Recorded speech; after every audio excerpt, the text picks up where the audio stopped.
Hello, loyal listeners. Hello, loyal viewers. Hello, everyone on the internet.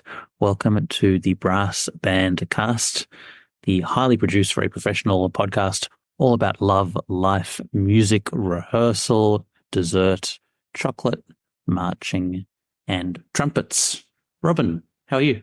I am very well. How are you, Tim? You know what? I think I'm sensational. You're laughing because yeah, I think I'm it's sensational. sensational. Yeah. It took me about 20 minutes to get set up today, didn't it? It We had did. to start 3 times. And this is the best time that we've started. Technologically challenged. Exciting. Hey. You didn't miss any great content, guys, because I couldn't hear anything. I had no sound. So, but Tim was laughing at me, so it must have been very funny. I like to We think should have put that in the bloopers. We should have, but I like to think that my miming skills have really improved a lot, and we sort of made you think that I couldn't hear you at all. Anyway, How life great. is And great. we've got our special guest, but I've told Tim he has to stick to the structure today. But our special guest today is Dominic Longhurst. Woo. G'day. In, Thanks in for having me, post, guys. I'll put on a clapping sound. No, I won't. But it would be great if I could, wouldn't it? Yay. Cheers. Yay. But before we get onto Dominic's backstory, we have to stick to our structure. So we're going to talk about our weeks and what has happened in the last week or two. Robin, Start with you, Tim. No, Robin, let's start your with week you. I want to know all about your week. We've had an Anzac me? Day, we had rehearsals. Tell me everything. Anzac Day. Yeah, We had what's rehearsals. been up? Anzac Day. Did anyone else get up for the dawn service? Did you guys do dawn? I didn't do dawn. No. No. Did you not do this dawn? year. I normally never do dawn, but Mikey's band was doing it, and he was like, "I really want to go." It's so early, so we went, and it was exactly what I thought it would be. It was very dark and cold, and it was nice. It was good. And the band, they did a big breakfast, so that was fun. But that was nice, and it was his first time marching. He loved marching, so that's great, isn't it? That was Anzac Day. Anzac Day is fun. And other than that, we've just been rehearsing, I think. And how are you, Tim? You did the big march in the city, didn't you? Yeah, I did the Anzac Day? big city march. So sort of met at 7 a.m. and then I think we formed up at 8:30 and we were marching at like 9 o'clock or something with the Footscray Arable City Band. And it was pretty fun, but there are only 3 brass bands marching in the city. And I was like, oh, that's a bit sad. There were heaps more pipe bands, brass bands, I think which was good to see. But it was a good parade, and the weather. I think lots of bands are doing their own little things. There's more and more RSLs that do their own things in their own area. They used to do it like the weekend before and everyone went to the city, but I think people are becoming more local. Is that a thing? I don't know. We should find out. It sounds good. But it was a good Anzac Day, and Yeah. I've been to a couple of rehearsals and had a nice week. And today I'm up near Bateman's Bay filming like cowboy stuff. There's these. Here's a mini story. It's this thing called camp draft. And if you sit on a horse and there's like 6 cows in the pen, you've got to separate one cow from the rest, then make it run around a figure 8 and across the finish line. And if you do that the fastest, you can win $500,000 or something like that. So I'm streaming 4 days of that. So people say, "Oh, Tim, you stream brass bands. That's a bit weird." It's like, no, I stream stuff that'd make you yawn. People do weird things, don't they? People think we're weird, but that's weird. Everyone's weird. We all have our things. Everyone needs a hobby, right? If someone doesn't have a hobby, I'm like, that's a bit sad. You need a hobby. You need to do go and do something that no one else does. It's a bit Go niche. and chase a cow. Go and chase cows. Play in a brass band. Play in a pipe band. Do something. What did you play on your street march? 1914? Is it 1914? We did 1914s, and we turned the march card over and did Victorian rifles as well. Because it's a long march. I like a 6/8 march when it goes in 6/8. Gets a bit like, yeah. I don't know. 1914. Did all the bands play 1914? No. Anyone play Army of the Nile? No one played Army of the Nile. all 3 of the bands that marched. So big hello to Hyde Street Youth Band who marched in Melbourne, and Box Hill City who did the march as well. All right. Well, that's our week. Thank you for sticking to the structure, Tim. I appreciate it. Hey, but now we get to talk to Dom. Well, Dom, what was your week like? Hi, Dominic. Hi, Dominic Longhurst. It's been a couple of weeks, hasn't it? Dominic Longhurst. Hello again. Yeah. It has been a bit of a long come down from nationals. It always is. Usually I get some sort of illness I usually get sick and run down after nationals. I don't know about anyone else, but for as long as I've done these, intense lead ups, it's like I'm cooked for the next week, which sucks when you have things to do the next week and you've already taken all your leave because it was nationals. Yeah. No, but it was good. Last week, unfortunately, I wasn't able to partake in any Anzac Day services. I was in Tasmania working with the Tasmania Symphony Orchestra. Yes, that was basically my week, and straight back into life in Sydney as a freelancer, which Tim and I were discussing while you were absent. And it's busy. Yeah. Busy. Saying yes to coming on podcast. Yeah, that's why I'm here. How many gigs did you turn down to make yourself available for the podcast tonight, Dom? Yeah, 0 tonight. Not quite that busy. No. we got lucky. That's all right. So that's all right. We still appreciate the effort you made. We do appreciate it. And Dom, you're currently the conductor of the Willoughby Brass Band. And you play the trumpet professionally, you play the cornet, you're around. I'd love to know, going right back to the very start, how did you get started on a brass instrument? And do you remember the first time you played a note? Yeah, so my dad played the cornet, and growing up I listened to him, and I've got photos of me on his lap while he's playing as really a toddler. And then I think I was first introduced to bands through him, and he played in Parramatta City Band at the time. And I think my mum's got some film of me. They used to do monthly playouts in the local mall, and it became a tradition that the last piece of the playout I would get up and conduct as a 2-year-old. Really? Because for the whole gig I'd be sat on the drummer's knee throughout the gig, and then for the last gig I'd wave a stick, and then my arm would get tired, and I'd look back at Mum saying, "Please get me out of here," and like, "No, you got to stay till the end of the piece." and then on my 4th birthday I got a slide trumpet. What trumpet? Yeah. And they didn't have plastic ones back then, did they? It was like a full metal one? No. Yeah, and I've still got it up in my wardrobe there. But it's funny because, I wanted to play percussion growing up. That was all I wanted to do, just drums. And my parents were like, they refused because they didn't want to be carting around me with a drum kit to gigs and different things. Clever. So they were very, very forward thinking. So they gave me a trombone instead, which was my next favorite instrument at the time. And then when I was for my 8th birthday, I didn't really play the trombone or the slide trumpet for that long. I just kind of picked it up here and there. It was lying around the house for a few years, and then I started getting lessons in year 3. And on my 8th birthday, Dad took me along to band. That was my birthday present, which That's awesome. I thought was super cool. Do you remember much about the first rehearsal? Like, do you remember what you played or what it was like going in and sitting down? Like, does that vivid memory? Yeah, I do. It was actually with the Blue Mountains City Band, because at that point in my life, my parents and I had moved up to the Blue Mountains. So we were preparing for the Nationals in, I believe, Tasmania, Launceston, maybe 2004. Yep. And it was in C grade. So I sat in on 3rd cornet and playing this slide trumpet throughout this rehearsal, trying to figure out how to play semiquavers on a slide, and I was terrible.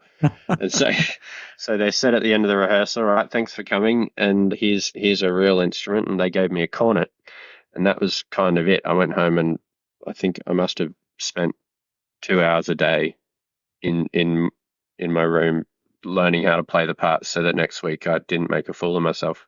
And then I went from Blue Mountains to Holroyd. Yep. Because I think we decided that I needed to be around people my own age. At that point, I think I was about 9 or 10, and so we went to City of Holroyd Band, and I had a fantastic time there, and that was like a huge part of my development were my years there, because I sort of slowly progressed through their C grade band, went from second cornet to flugelhorn to then principal cornet, and then I was given opportunities to play in the A grade band. And then from there, I was given an opportunity to study with Professor David King when I was about 13. And he was working with St Mary's Band Club Brass at the time, who no longer sadly exist. And I was getting lessons with David, but playing in Holroyd, and then I was getting so much out of him, and the easiest way for me to do that was just to join St Mary's. So I went from Holroyd to St Mary's and spent the rest of my junior years there, which again was a phenomenal journey in itself. Tim, you just started streaming towards the end of St Mary's time, and that's where we met when I was probably 16, I'd say, and you interviewed me. I went to beat that out. Yeah, child prodigy. I remember you were this like big child prodigy. They're like, this kid's only like 15. So did you just completely skipped youth bands? And do you reckon that's like part of the secret, just going straight to the big guys, or do you reckon the youth bands would have been more fun? I wouldn't go that far, but I had a great set of mentors in all of the bands that I played in, and there was always people that I was looking up to that really demonstrated not only like fantastic musicianship, but bandsmanship and loyalty, and which is ironic given the fact I just said I've played in a whole bunch of different bands and left them all. No. Else. Nah. You can play with a number of bands and still be loyal. Yeah, we know what you mean. You can jump around. Got to do what's right for you in your career progression. Sean Yao at Holroyd was a huge influence on me. One of the most positive people, and as a player, just a beautiful flugelhorn player. And I think my sound concept as a young flugel and cornet player was most largely impacted by him growing up, and then David King after that. But I didn't really skip the youth bands so much as there weren't youth bands. Holroyd it was a D grade band at the time, but it was basically a youth band. And then they got moved up to C grade. But I never looked at someone who was so good and thought, I'll never be that good. I thought, it would be great to be that good. It's an interesting thing. I think we've spoken about it in the past on that, like, if you let like a young person know that something's tricky or something's hard, then they think that's tricky and that's hard. But if you just sort of like, this is just music, do you want to do that? Yes, I want to do that. Have a go. And suddenly they're doing it and playing it. And I feel like that's almost half of your secret with what's going on with the Willoughby bands, is all these fantastic young musicians coming through who play at such an incredible level. And it's like, oh yeah, just do it. Yeah. Yeah. That's amazing. It's a smooth segue, Tim. We did talk about that, and in particular, I guess the last 2 years at Nationals, the band has performed pieces, or the B band has performed pieces that would have otherwise been deemed far too hard for the grades that they were playing in. Last year's Nationals, we played a piece called The Raid, which was used in A grade this year, but we were a C grade band, and they pulled it off really well and they won. And I specifically didn't tell them it was an A grade piece until sort of the week before, when they'd kind of gotten to grips with it, and took a lot of patience and effort to get it there. But you're right. If you don't tell anyone it's hard, they don't know and they just do it, especially people who haven't done banding before. They just think, oh, well, this is the expectation. So they rise to it more often than not. Yeah, it's really interesting. It really struck me what you said about having different, like a concept of sound, and just knowing that that's what you want it to sound like, and thinking, yeah, I can do that. I can sound like that. And I wonder, do you find, like, in sort of professional circles or something, the way that do people get in their head a bit about what they're trying to do? I think it definitely can happen. The whole paralysis by analysis. Yeah, absolutely. It exists, and like can't quite remember what the question. I don't even know if there. I don't even know if there was a question. I feel like tuba players and Arnold Jacobs and Song and Wind and all that stuff. I just think the way that you've gone about stuff with Willoughby and the way that you have the idea of where what people can do and where they can end up, it's really inspiring and really great. And sorry, Robin, if this got all deep and meaningful all of a sudden. I know this is a lighthearted podcast. I don't even know what you asked either. We're getting a bit bogged down in it, but anyway, you do an awesome job, Dom. I love it. Thanks. And then taking two bands, like that's a massive freaking. It takes enough of my effort just taking one band. So, how did that come about? So you were a child prodigy. I'll come back to the child prodigy because we've got a good story, don't we, Dom? We've got a good story from back in the day. We have a good story. We'll come back to our story. Definitely avoid that term though. But so you obviously getting very, very high in your playing and then want to get into conducting. And so then you've taken on conducting, not one, but two. Did it start as one band and broke into, or did Willoughby always have two bands? I'm not quite up with the Sydney bands and what they do and all their stories. So what's happened there? Well, it was a bit of a accident how I sort of ended up in the position I'm in. Basically, my dad plays in Willoughby. He's a tenor player, and he currently plays in the B grade band, but he's also the librarian. So when I first moved back from being in the UK, which is where I studied, they had a concert. Willoughby had a concert, and they had just lost a conductor, and the concert was in about 6 weeks, and they were lost. They really didn't know who to get, and Dad asked me, we were having dinner, and Dad's like, "Hey, Dom, you want to take the band?" I was like, I wouldn't know what I was doing. I think I basically is what I said. Said I wouldn't know where to start. And then they said, "Oh, well, just come along anyway, because we don't have a conductor tonight. So can you take the band tonight?" And I said, "All right, sure." I went along to rehearsal. We had 5 weeks to prepare the concert, and I don't think they had any music or any idea what they were going to be playing.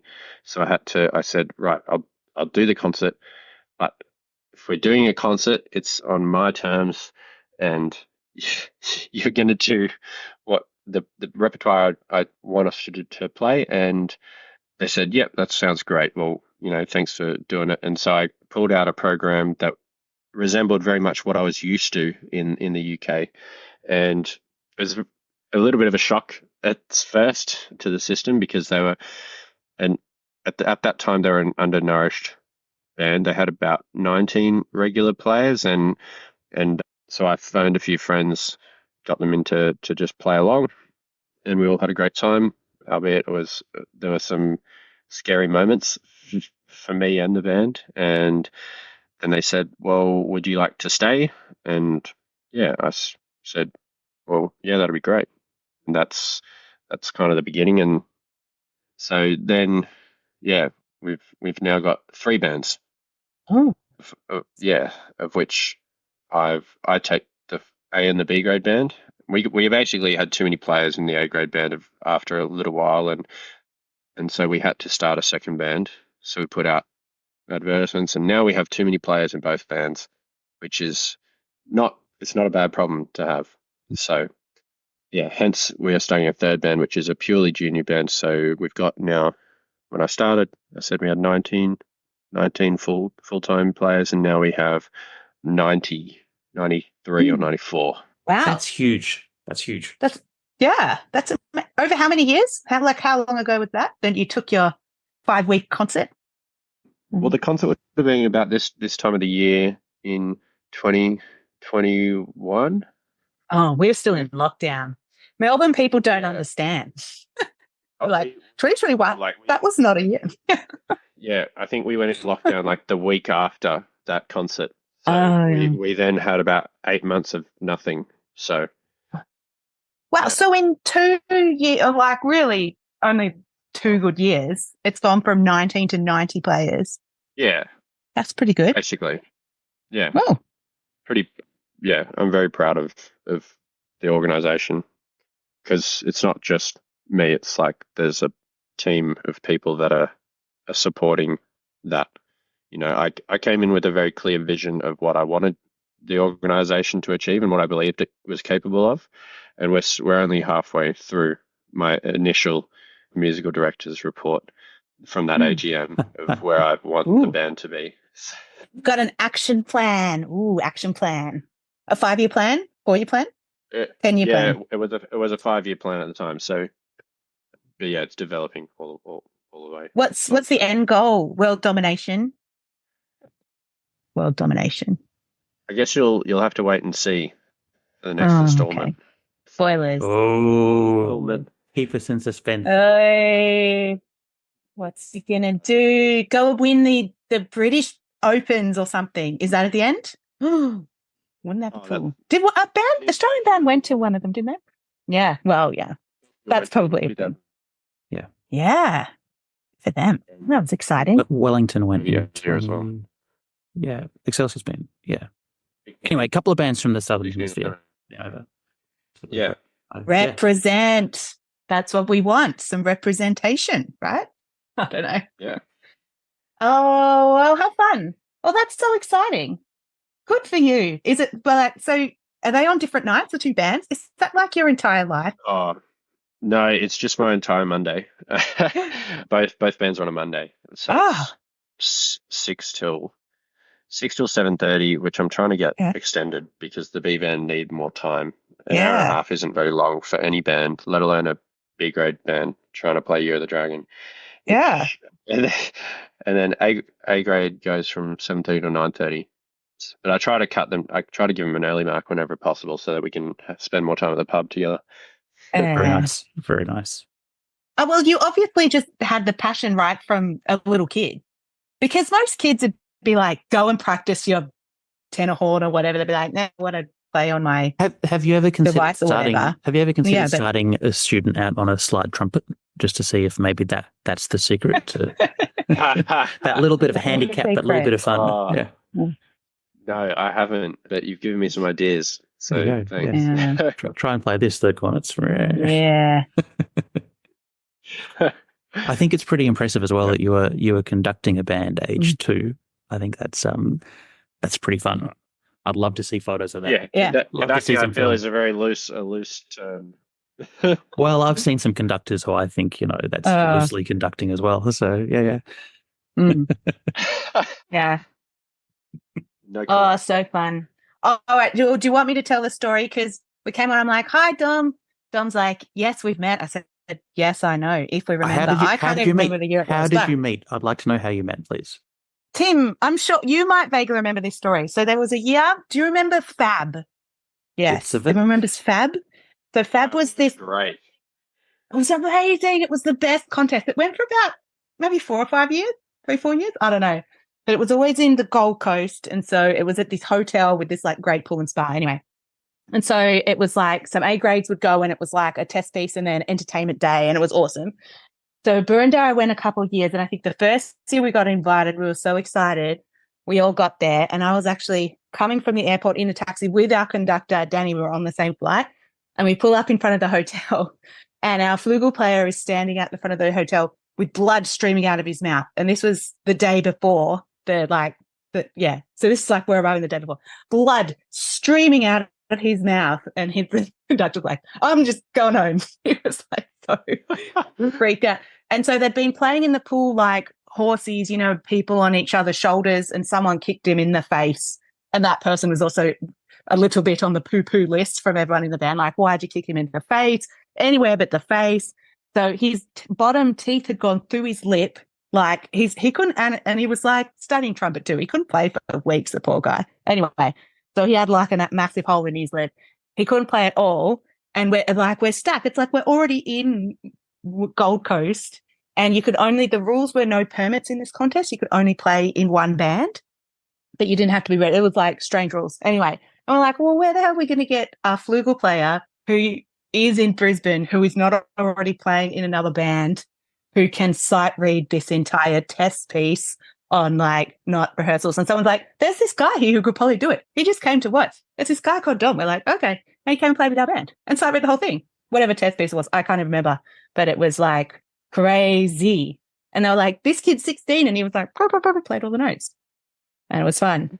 And I think Dom was like, your band's a bit crazy. That was back when we were a bit of a party band. We're a bit more serious now, I think. Yeah. But Yeah. I remember being 13. You're 13. I thought you were 16. I don't know where I got that idea.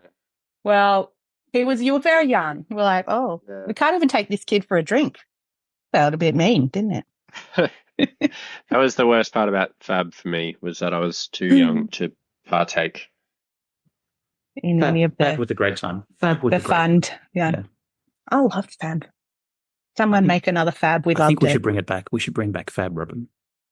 I think the hotel, didn't they say we couldn't come back because the parties were too crazy on the last night? No. No? I feel like I've heard that before, but I don't know whether I heard that on the podcast or that actually happened. Oh, they were good days. They were good times. But amazing that you could just rock up to a band and sight read, and that you'd come along to watch and weren't even in a band and just to be part of it. Yeah, I was playing. I was playing in the gala concert. Yes, that's right. That was the gala concert. Melody thing. Yeah. So I was playing in that, and so I borrowed the flugel as well. It was Josh Rogan who saw me in the bar when they were still serving food. So I was allowed in. Josh ran into me, and we competed against each other in the solos earlier that year. And so we were having a chat, and he said, "Oh, yeah, do you want to play?" And I was like, "Oh yeah, all right, might as well." And fast track 15 years later, at the end of last year, I was playing in the Auckland Philharmonic with Josh. Which is Josh's orchestra that he is now the associate principal trumpet in. And so that was, pretty small world. It's nice to sit next to another bander in an orchestra. Absolutely. Yeah. Hi, Josh. Awesome. Hi, Josh. Great guy. Anyway. But what? Okay, we've got to talk about the big question, Dom. And this was the amazing thing of you playing at Nationals this year. The cornet. It was so exciting. I got to tell you what. When you did that, it was the absolute talk. Everyone's everyone's texting their conductor saying, all the conductors have to play, I reckon. You said that should be a rule, didn't you, Tim? Yeah, I think it should be a rule where in order to really be an A-grade, your conductor needs to play a bit as well. I know. They should have a special competition. You'd probably win for being the conductor who plays a thing. It was awesome. No, I swear it was so exciting. We couldn't stop talking about it at our thing last week, didn't you, Tim? It was the best. Yeah. Oh, well, I'm glad you enjoyed it. I'm glad you liked it. Thank you. I thought it sounded great. Because was it a secret that you were going to do it? Or did you tell people? Or was everyone surprised when you did it on the stage? I think, the cornet being my there band knew. The band knew. Oh, okay. Yeah. Yeah, my band knew, and we were all in on it, which was, I guess we were looking forward to the controversy to some degree, but also not as much as we were looking forward to making music together. Yeah. So was it a surprise? I think it was a surprise. I mean, the first hint was me walking on stage, I suppose, with the cornet. That was the first anyone should have known about it, I suppose. I didn't actively not tell anyone, but I also just didn't. It doesn't come up in conversation, I guess, really, would it? Yeah. Yeah, not really. I mean, the weekend before, we did a full run through of the program in front of, a couple 150 people who came and watched our open rehearsal on the Sunday before. So I didn't try to keep it a secret. There were other band members, band members from other bands that were all present for that. So I don't know. It was obviously a surprise though for some people. So it was great. All part of the fun. It was great. It just added another element of entertainment. It was amazing. Well, that's great because the journey that Willoughby's been on, I really wanted to try and break some boundaries. I didn't expect to be breaking that boundary, but I didn't want it to just end up being a typical band anymore. Banding needs to move forward and progress, and if that means trying new things or pushing boundaries in different directions to see what's good, what works, and everyone in my bands are all along for the ride, and they're enjoying it and coming back, and I'm glad that people enjoyed the music more than anything, and that people were able to focus on that and not get bogged down in, I don't know, traditional views of what a contest should be. And I think Tim's laughing.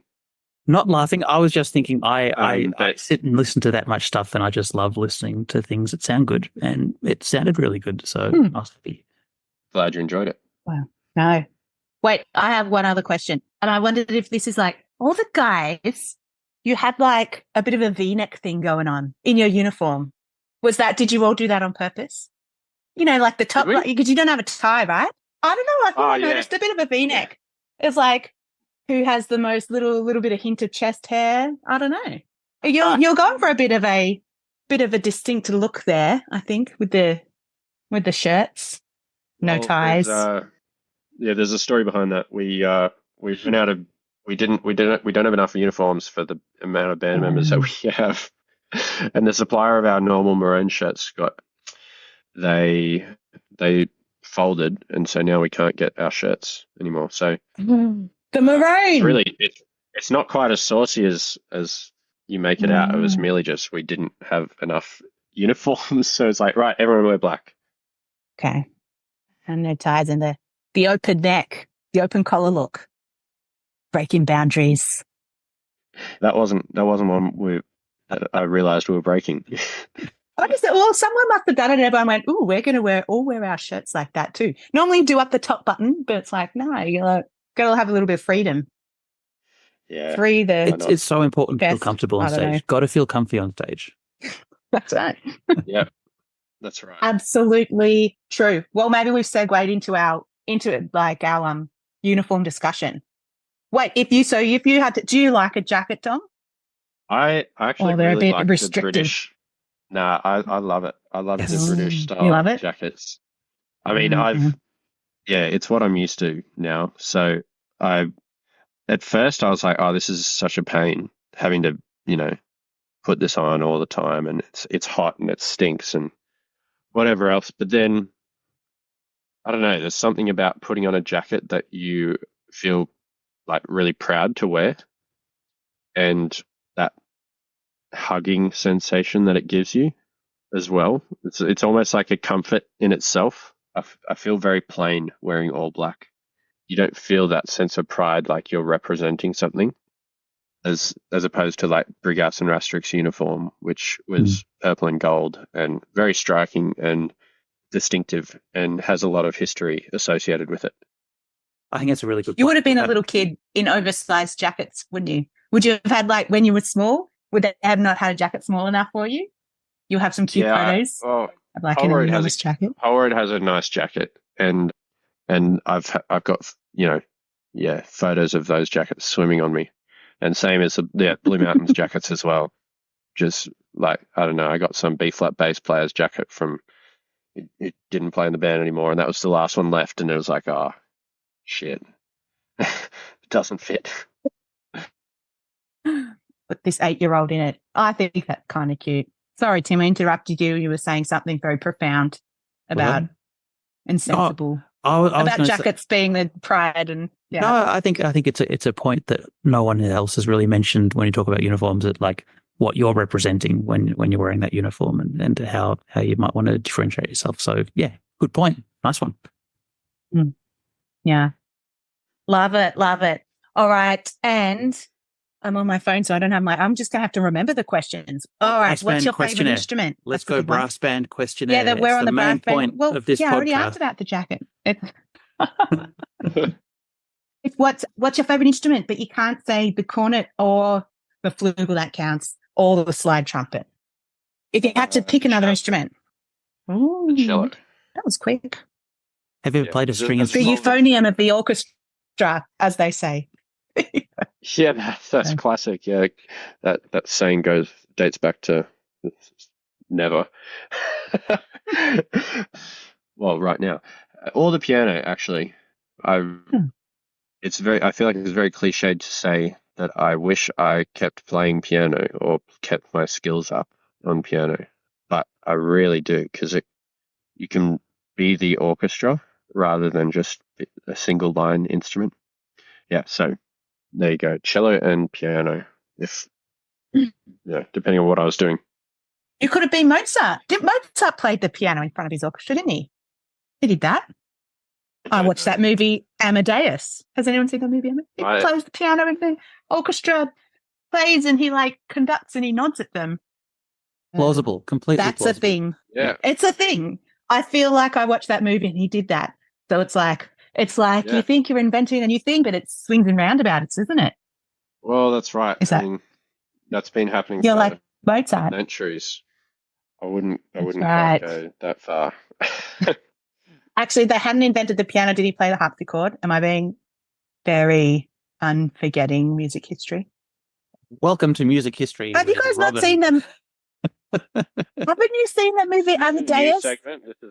This is a new segment, music history with Robin. Breaking news. I think he did play anyway. All right. Well, question for the loyal listeners. Piano and the cello. No, question for the loyal listeners.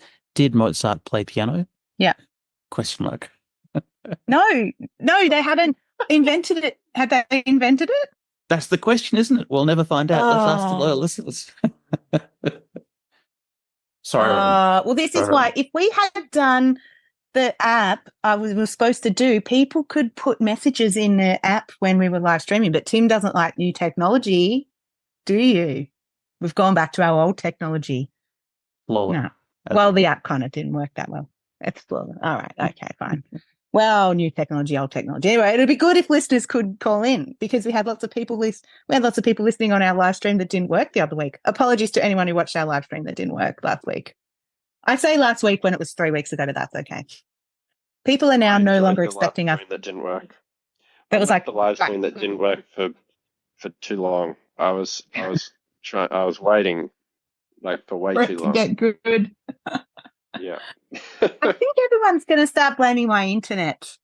I am in the hills, but I upgraded to the fiber to the premises and they put a new box in my house, but the internet's still dodgy. So I don't know. Maybe I should complain to the ombudsman. All right. I'm getting off topic. Will I edit this out? I don't know. Probably. Leave it in. Yeah, this is great. Well, we were going to ask about Year of the Dragon, but you just conducted Year of the Dragon did Willoughby play that? Yes. In B grade? Yeah, we did. Yes. In B grade.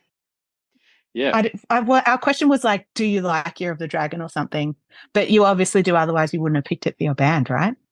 Yeah, I love it. It's it's very exciting piece of music. Even still, I think it's one of those that has slowly, like, it's almost a victim of its own success in a way.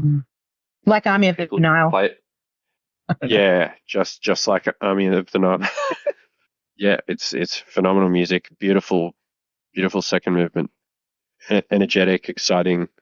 And then if you go back and have a listen to Britannia Building Society playing it when they won at the Europeans, it's on another level. Like the playing in the band, but also the music and the excitement and the energy. It's up there with any test piece that's been written recently. I agree. 100% agree. One of my favorite pieces for sure. And I love that the West Australian Wind Symphony won A grade on it this year as well. Oh, in the wind bands? In the wind bands. With the 2019 version? Or was it the original version? 2017 version. Was it the core solo or alto sax? Oh, okay. I like the core with the claringle to it. That was the second. I think the trombone. I think they should. Yeah, well, trombone. It's been there though. Oh, yeah. I think every trombone who's done the brass band version, who then plays the wind band versions, is sitting there going, aren't they? Okay. Moving on. You look very tired, Dom. All right. It's 10 o'clock. Okay. I'm finally relaxed. Yeah, you're like... You've relaxed. I was so tense at the beginning of this interview. No, yeah. Yeah. It's like stress, isn't it? Being all right. Brassbannedcast. This interrogation. It is an interrogation.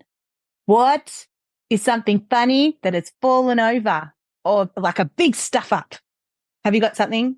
A percussion? Has anyone dropped their instrument? Has anyone fallen off a stage or done something silly? Well, it wasn't funny at the time.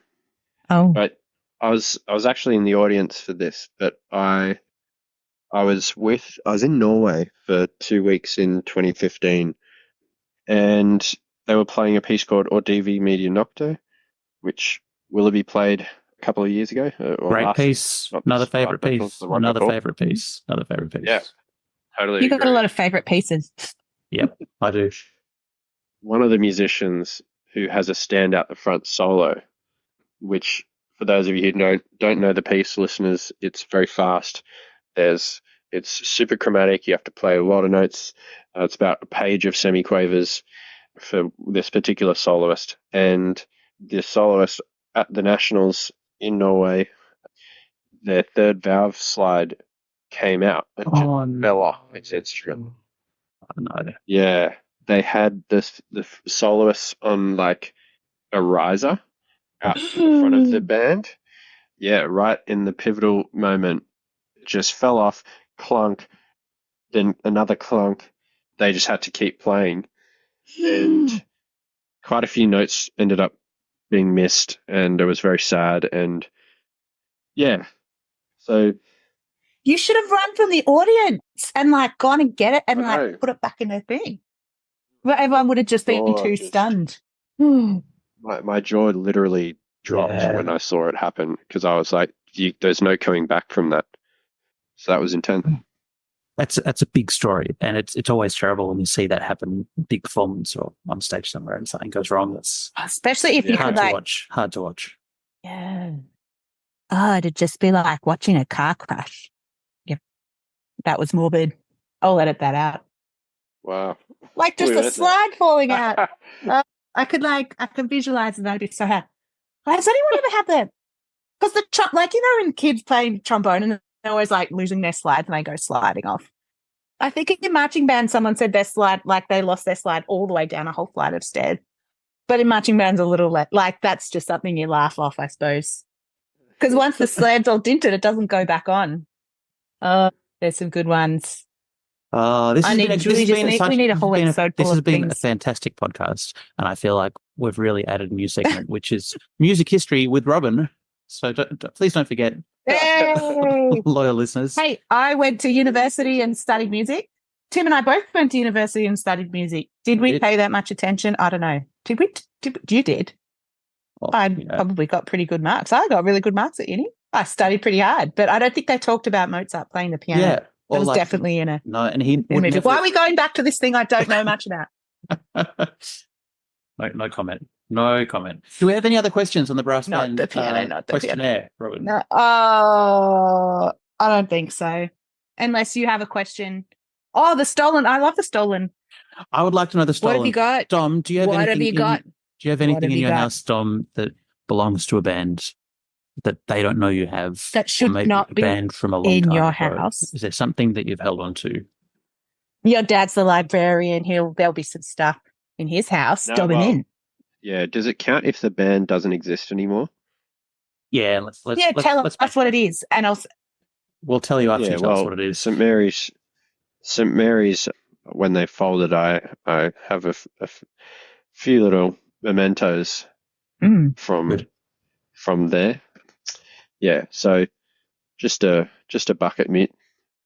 And then I can't tell you what Dad's got because it's bigger than a bucket mitt and straight mitt. No, yeah. What do you mean? He's a tenor horn player, so. Is it a trophy? Join the dot. No, it's not a trophy. And then I've also got a tie. I've got a tie from Brigas and Rastrick band. Yeah, so they have like in the UK. Did they say you could keep it, or were you just you pack your suitcase and thought, "Oh no, okay." No, they didn't. They didn't say, and I don't think I even realised until I got home and unpacked my luggage. I've also got a piece of music from a contest of theirs that I never gave back. And I'm pretty sure they were looking for it for a bit, and then I gave up. And then I found it like years later. I genuinely didn't think I had it, and then I found it. And yeah, but that librarian, the librarian of Brigas, just retired. So he won't be on my case anymore, so I can tell that story You're safe. freely. You're free. Yeah. You're safe. It's the statute of limitation. Is that what it's called? History of Law with Robin. I play Another new the segment. I know lots of things. Oh, amazing. All right. Well, and it's getting pretty late. Let's move on. Let's move on to our last segment, which is what are we doing? What's happening next? What's our plans for the weeks ahead? Dom, what are you doing next? What's happening next 7 days? in life? Yeah. What gigs do you have on? Where can we hear you playing? We can be more than that. I've got some ballet. Got ballet tomorrow. And then on Friday, I'm recording a bunch of soundtracks for some films. And then on Saturday, I have another recording session and then doing some ballet stuff again. And then on Sunday, I'm in Wollongong doing a film music concert. So that'll be interesting. And then Monday, I've got band. So that'll be great. Hey. Yeah. That's so not much on. You're not really up to much, really. Yes. I do nothing. Yeah. How about you? What is a weekend? Who knows? What are you doing, Robin? Well, I'm going to Sydney.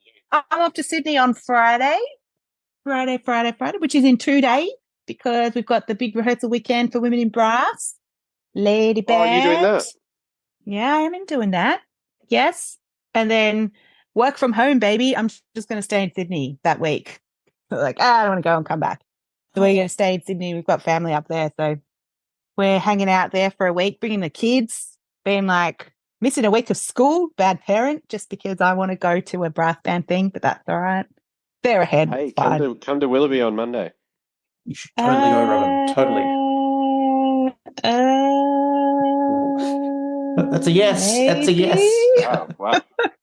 That's a resounding. Can I go to the easy one and not the A grade one? I've had my time in A grade. It requires a lot of fast notes. I'll play percussion. No, you probably got good percussion. Cool. Yeah. Okay. So you can play. I don't know. I don't know about Sydney. Where is Willoughby in comparison to like the North Shore? It's right next to. Is that far away? Like it is. It's right that you're basically staying at Willoughby Band Room. There you go. Great. Well, we'll see. Brass band tourism. 2 stops on the train line. Oh, we were going to do that as a thing. Everyone's talking about it. Brass band tourism. Like you go to a town and if their band's on, you have to play in their band rehearsal. That's a thing, right? It wasn't a thing, but people have said it's a thing. I don't know. Anyway. So yeah, that's pretty big. And then there's like an AGM. AGMs are exciting for my band. And we've got that like Norwegian National Day where we eat cake. That's always exciting. How about you, Tim? What's your next few weeks? You're coming up to Sydney too, aren't you? Yeah, I'll be in Sydney. I'm actually going to be in Sydney on Wednesday next week, speaking at a conference about how to stream stuff real good. So, Robin, after you go to Willoughby, you can come listen to a conference about how to stream stuff real good. Your Sydney week is just sorted. Hey, a conference. Hey, well, yes, I do actually have to work while I'm there too, so a little bit of stuff to do, but yeah. Oh, well, that's fun. So it'll be fun. So I'm streaming Cows until Sunday, then I'm streaming other stuff, and then Sydney for a conference, and then back to Sydney for the Women in Brass performance, I think. Yeah. When you say you're streaming Cows, it sounds like the streaming equivalent of like watching paint dry. Oh no, like, this is exciting stuff. Today. It's exciting. It's cowboys. They're like cowboys and cows. This is where it's at. So yeah. Anyway, what a week we all have in store for us. That is such a week. All right. Okay. Well, what shall our sign off be this week? We've got to sing a song to sign off, Robin. Don't forget. Yeah. Well, I know, but I'm saying, what song should we sing? Don, we'd gone off topic enough that we were going to avoid the singing. No way. No such it's luck. It's become a thing. We've got solid bookends to this. We've got an intro and an outro, and stuff happens in between. An outro. That's people like consistency. They want to know what to expect, so they know when they can turn off our podcast because they're bored. But they don't want to. Last week you did a song I didn't know. What song do you know, Robin? Is it anyone's birthday? It's going to be a loyal listener's birthday. It's a loyal. Shall we sing happy birthday? Happy birthday to Good birthday you. to you. Happy birthday. Happy birthday to you. Happy birthday, lovely loyal Birthday, listener. dear everyone. Happy birthday to you. Oh, you're too slow. You. Bye, loyal We sang listeners. so many happy birthdays. That was awful. Okay, bye.